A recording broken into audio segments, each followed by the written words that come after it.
حامدا ومصليا اما بعد فاعوذ بالله من الشيطان الرجيم بسم الله الرحمن الرحيم وما ارسلناك الا رحمة للعالمين صدق اللہ العظیم۔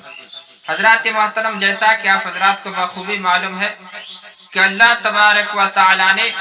جناب محمد رسول اللہ صلی اللہ علیہ وسلم کو سن 571 عیسوی میں عبداللہ کے گھر میں بنو ہاشم کے خاندان میں قریشی قبیلہ میں پیر کے دن مکہ مکرمہ میں پیدا فرمایا۔ اب یہ سوال پیدا ہوتا ہے کہ اللہ تبارک و تعالی نے آخری پیغمبر کو مکہ ہی میں کیوں پیدا فرمایا؟ کسی اور شہر، کسی اور ملک میں کیوں نہیں پیدا فرمایا؟ عرب ہی میں کیوں پیدا فرمایا؟ اس کی اصل وجہ یہ ہے کہ حضرت ابراہیم علیہ السلام نے آپ کی پیدائش کے لیے اللہ تبارک و تعالی سے دعا مانگی تھی، اے میرے پروردگار عالم، آخری پیغمبر جناب محمد رسول اللہ صلی اللہ علیہ وسلم کو میرے ہی خاندان میں پیدا فرمانا۔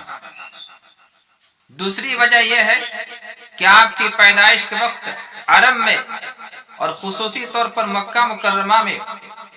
جہالت کا دور چل رہا تھا، ضلالت و گمراہی کا سمندر وہی بہہ رہا تھا، شرک اور بت پرستی کی آگ وہی جل رہی تھی، زنا کاری، بدکاری، شراب نوشی اور بڑے بڑے گناہ وہی ہو رہے تھے، بیٹی کو زندہ درگور کیا جا رہا تھا، طلاق کی کوئی حدیں نہیں تھی، ایک دوسرے پر لوگ ظلم و ستم کر رہے تھے، کوئی سیدھا راستہ بتانے والا نہیں تھا، اس لیے ضرورت تھی وہی پیدا ہونے کی۔ اللہ تبارک و تعالی نے اپنے آخری پیغمبر کو اسی وجہ سے مکہ مکرمہ میں پیدا فرمایا، گویا کہ پانی وہیں ڈالا گیا جہاں پر آگ جل رہی تھی۔ جب حضور صلی اللہ علیہ وسلم کی عمر مبارک 40 سال کو پہنچی تب نزول قرآن کا سلسلہ شروع ہوا اور یہ سلسلہ 23 سال تک چلتا رہا۔ حضور صلی اللہ علیہ وسلم تبلیغ کا کام شروع کیے اپنے گھر سے، مکہ مکرمہ سے، پھر مکہ کے اطراف میں، طائف میں، لیکن مکہ میں چند ہی لوگ ایمان قبول کیے، اسلام قبول کیے۔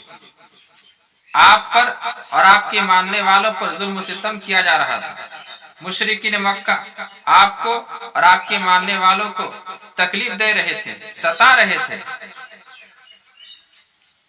لیکن جب آپ کو وہاں رہنا اور وہاں تبلیغ کرنا دشوار ہو گیا تو اللہ کے حکم کے مطابق آپ مکہ مکرمہ سے مدینہ تشریف لے گئے اور مدینے میں تبلیغ کا کام شروع کیے۔ جتنی بھی جنگ ہوئی ہے کفار اور مشرکین سے وہ مدینے میں رہ کر ہوئی ہے، مکے میں کوئی جہاد نہیں ہوا ہے، جہاد کا حکم مدینہ میں ہوا ہے، اذان کا حکم مدینہ میں ہوا ہے،